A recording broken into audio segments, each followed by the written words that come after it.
Kasi hindi naman siya ibibenta, pero kailangan nila ng pera. So, ayun, pinilit niyang ibenta sa akin kasi need nila yung money. So, kinuha ko. So, ito ka kayo tawa na sa Hi! Pati kinuha na ko. Ang cute sa may mga figure. Saka yung mga baboy.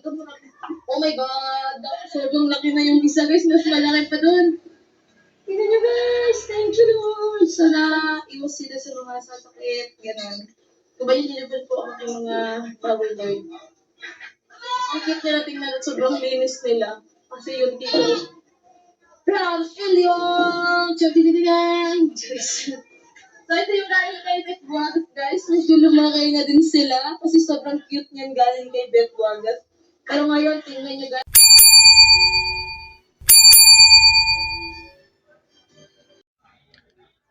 So ayan mga kabayan ko, dito naman po ako. Kumusta po kayo? Kumusta? Sana po nasa mabuti yung kalagayan mga kabayan ko dyan, Luzon, Visayas, Mindanao. Hanggang sa ibang bansa ng mga OFW. Kumusta po kayo? Sana po nasa mabuti yung kalagayan at malayo sa karamdaman mga OFW. Okay? Maging dito sa Pilipinas, Luzon, Visayas, Mindanao, mga kabayan natin. Okay? Paalala ko lang po ulit sa inyo. Maglalambing lang po ulit ako sa inyo. Mga bagong viewers, please subscribe, like, share, and comment din sa aking YouTube channel. Mga viewers ni Krishna, mga sulit supporter ni Krishna, mga Chris Pao Panalo dyan, mga viewers ni Puro Bihero at viewers ni Kalinga Prab, Kuya Bal, Ate Nati Jack, at viewers ni Senator Rapitol po sa kanyang programang Arte. Okay? Mga viewers ko. Welcome po kayo sa aking YouTube channel. Shout out sa inyong lahat. Please subscribe, like, share, and comment. At no skip. Okay? So itong bibigyan naman ako ng comment, reaction, patungkol dito kay Krishna, mga kabayan ko. Kasi may nag-comment dito sa akin na isang tagahanga ni Krishna. Ito naman, itong positive, ito yung mga babasahin natin naman maganda. Ay dito, good PM, Sir Randy. Napanood mo ba yung upload video ni Krishna na kung saan ay meron siya pinakita na may binili siyang kalabaw, mga kabayan ko? Oh. Ito, sabi niya, bili siyang kalabaw. Tuwan-tuwa siya doon sa kanyang mga alagang hayop, lalo-lalo doon sa mga baboy na pinakita niya sa kanyang upload video. Malalaki na yung kanyang mga alaga. Randy. Nakakatuwa siya panoorin at tuwan-tuwa si Krishna. Ito sabi naman to ni Violeta ng Dagupan City. Salamat sa iyo, Violeta. Oo, napanood ko yon. Tuwan-tuwa ako dahil nga masaya siya. Kung makikita natin kay Krishna yung kanyang kaligayahan dito sa kanyang mga pinaghirapan ay nakikita niya na. So maligaya siya na kanyang mga pinaghirapan na naipundar niya ay unti-unti niya na nakikita at masaya siya. Talagang nakakatuwa siya pagmasdan. Natatawa nga ako habang pinanonood ko yung kanyang upload video. Dahil ayon nga sa kanya, talagang malalaki na yung kanyang mga alaga. At pinakita pa niya yung baboy na talagang ayon sa kanya, malinis. Kasi malinis yung lugar na pinaglagyan ng mga baboy niya, lilinisan palagi nung nagbabantay. Kumain kamag-anak niya, ganon. Di ba? Talagang nililinis. So maganda, mabilis ang paglaki ng mga baboy at maganda yung yung magiging kutis ng mga baboy, di ba? Bagmat mga baboy yan, pero maganda tingnan kasi pag ganun na talagang alaga sa linis ang baboy. Di ba? Kahit sabihin natin nandun pa sa farm niya, o sa kanyang lupain, siyempre, iba na rin yung alagang-alaga para mabilis ang paglaki.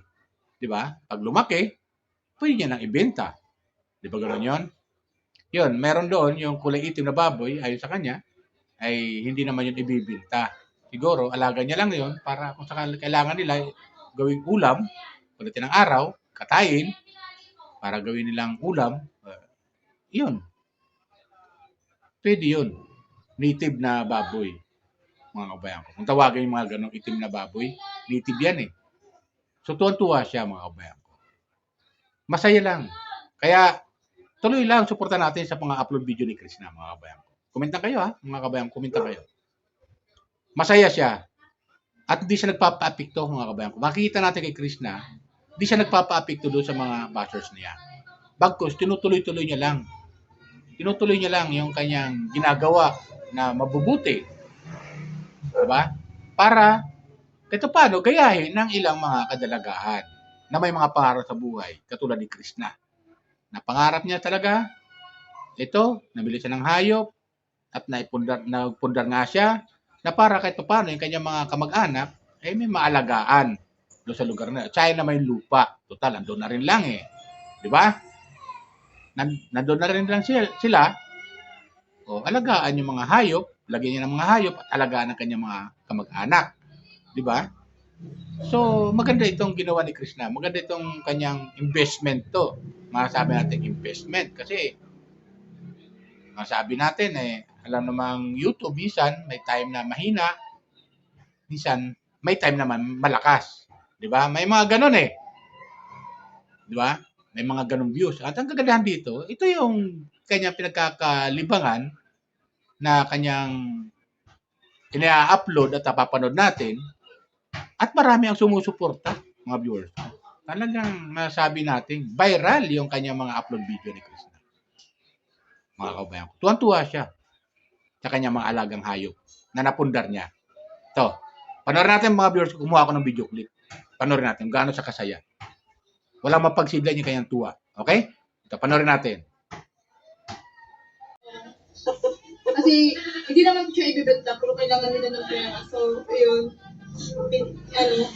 Pinilit niyang ibenta sa akin kasi need nila yung money. So, kinuha ko. So, ito ka kayo gawa na sa mga. Hi! Kinuha na ko. Ang cute sa may mga figure. Laki mga baboy. Oh my God. Sobrang laki na yung isa guys. Mas malaki pa dun.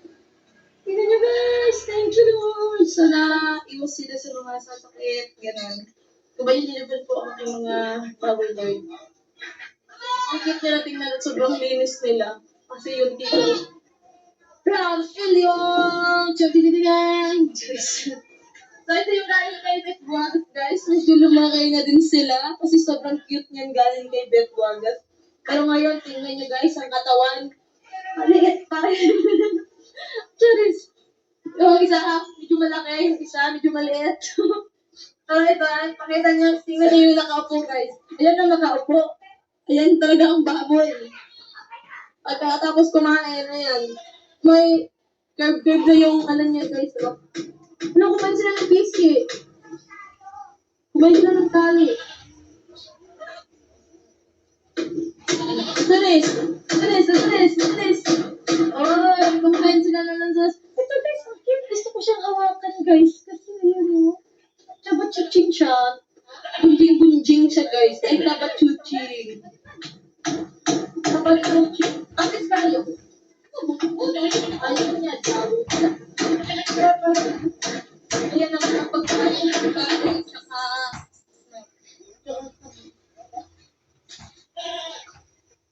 magkakang si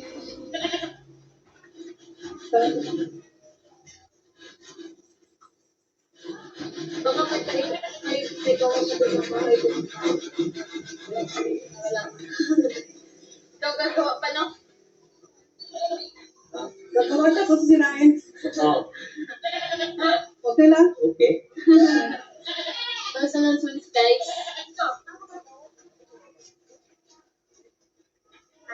Ano ko nagiging mo?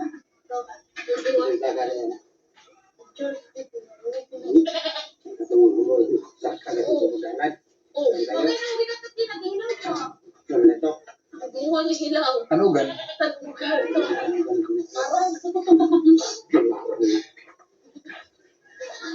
Mansa-mansa ko dito sa nina. Ako ayaw kong malabak. Pero naman ang mantana. Dali. Meron pa kayo yung stick tong Yes po. power ano?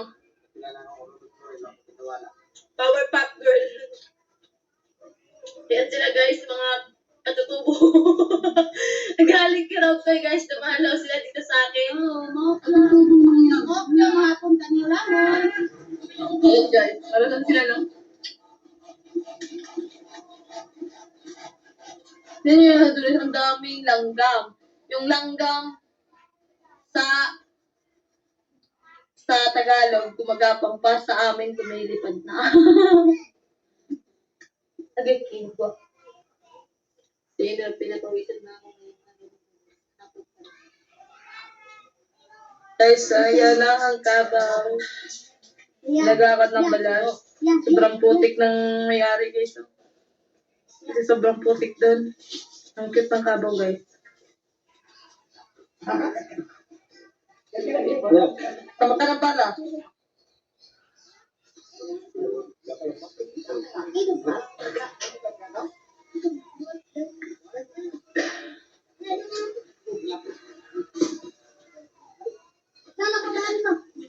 Parang iba. So, ayan, pahinga muna ang kabaw at magpapautang tayo ng pangmerenda nila.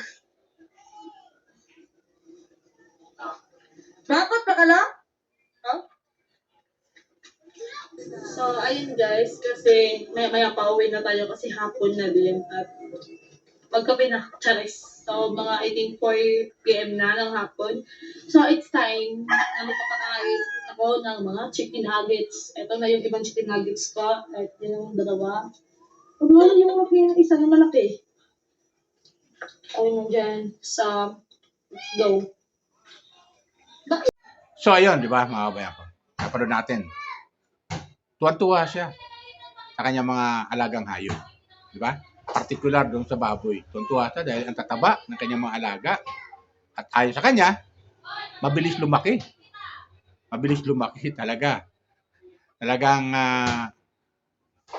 walang mapagsidlan yung kanyang saya dito sa kanyang mga alagang hayop. Ito yung masasabi natin mga viewers ko.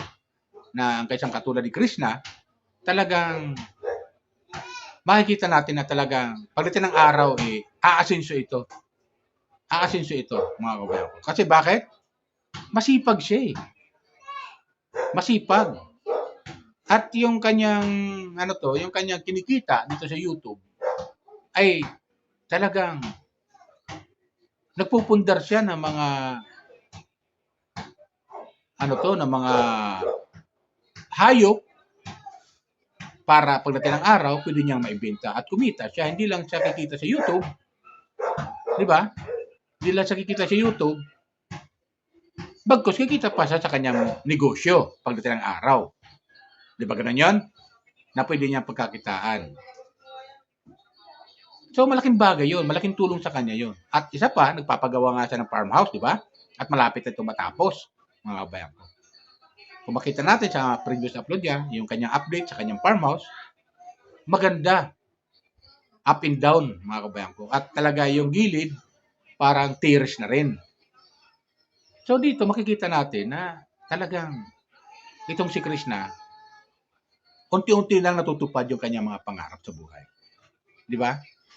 Hindi katulad ng mga bashers niya, na walang mga pangarap sa buhay. Bagkus, inggit-inggit sila kay Krishna. Kaya nga nila sinisiraan ito si Krishna eh. Di ba? Mga kabayan ko, komenta kayo ha. Tama ang sinasabi ko. Kaya nga sila inggit-inggit kay Krishna. Kasi nga, mayroon ng napupundar si Krishna sa kanya mga pinaghirapan sa YouTube. Di ba? At ito ang ginagawa niya ngayon, binablog niya at nakikita natin at marami ang nanonood sa kanya. Di ba? So nagkakaroon ng inspirasyon yung mga tao na nanonood sa kanya at pwedeng gayahin pagdating ng araw. Di ba? At pwede kahit pagdating ng araw, kahit ngayon na mga nanonood, lalo-lalo na malapit sa kabukiran, di ba? Doon na rin nila sa lupain nila, pwedeng gayahin itong ginagawa ni Krishna. At ang kagandahan dito mga viewers, hindi niya yung content niya, ito na yun, ikino-content pa niya, ito kanyang mga alagang hayop, ginagawa niyang content at marami ang nanonood. Di ba? So hindi na siya kailangan pang gumawa pa ng ilang content, mag-charity, tulong-tulong sa So dito pa lang, mga kabayan ko, dito pa lang, sinusuportahan na siya ng kanyang mga viewers, mga followers. At pinanonood yung kanyang mga upload video, mga vlog niya. Kasi nga, bakit kamo sinusuportahan siya? Dahil natutuwa sa kanya dahil yung kanyang investment.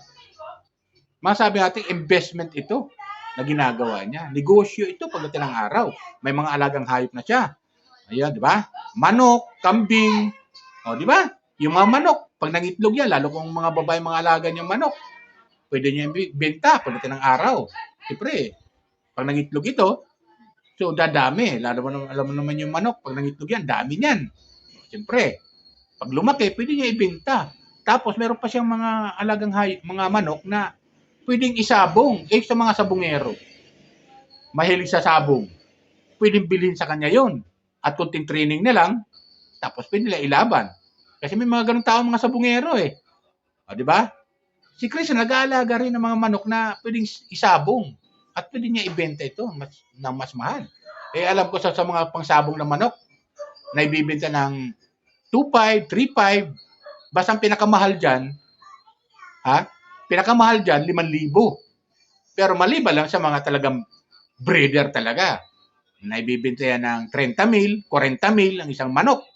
Talagang panlaban na talaga yon. 40,000 ang bintahan yan. Pero kung inaalagaan mo lang sa farm mo, itong mga pangsabong na manok, kasi titrainingin pa nila yan bago nila ilaban ng mga sabungero.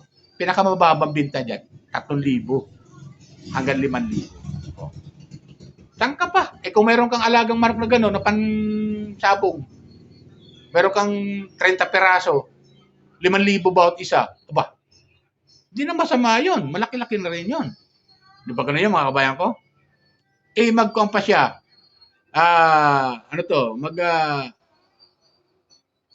Breed pa siya ng mga manok. Halimbawa, bumili siya ng mistisong manok, Texas. Di ba? Di ba? 2. Isang babae, isang lalaki. Siyempre, mangingitlog yun. Di ba? At maglahi nga. Kapag lumaki, alagaan, mahilig si Chris na sa ganun Mga viewers ko, mahilig siya mag-alaga ng mga ganung manok. Pagdating ng araw, pwede niya ibenta. Pwede rin katayin. Yung mga manok, pagdating ng araw, ibenta niya, tapos katayin ng mga gustong, lalo mga pa-birthday, pwede. Itong mga baboy niya, alaga niya, ang tataba, ang lalaki. Lalo kung magkuhan pa si Chris na ng inahin na baboy. Ang dami rin niya kung mga anak. Di ba? Sabi nga niya, panalangin nga niya, huwag lang magkasakit ng kanyang malagang hayop. Sa awa ng Diyos, pasasaan yan. Di ba? Malaki ang kikitain niya pagdating ng araw na pwede niya ibenta itong mga alaga niyang hayop. So, ganun. Di ba? Alam kong marami na dyan ang gumagaya kay Krishna. Hindi lang natin napapanood. Siyempre, wala silang YouTube channel. Yung iba. Pero ganun pa man, nagagaya na yan. Di ba? Ganun yun. Mga kabayan ko. Kaya, suportahan lang natin si Krishna sa kanyang mga upload video. Shoutout sa'yo, Krishna. Pagpatuloy mo lang yan.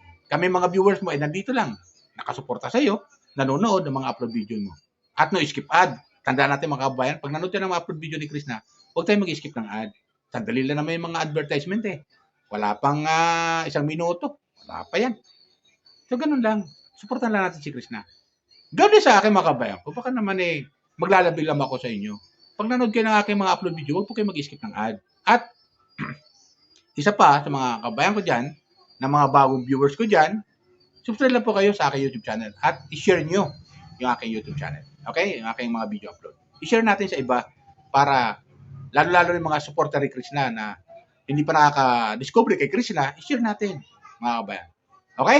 Yun na po. Bye! Ingat po tayo lagi. Pagpalain po tayo ng pong makeup.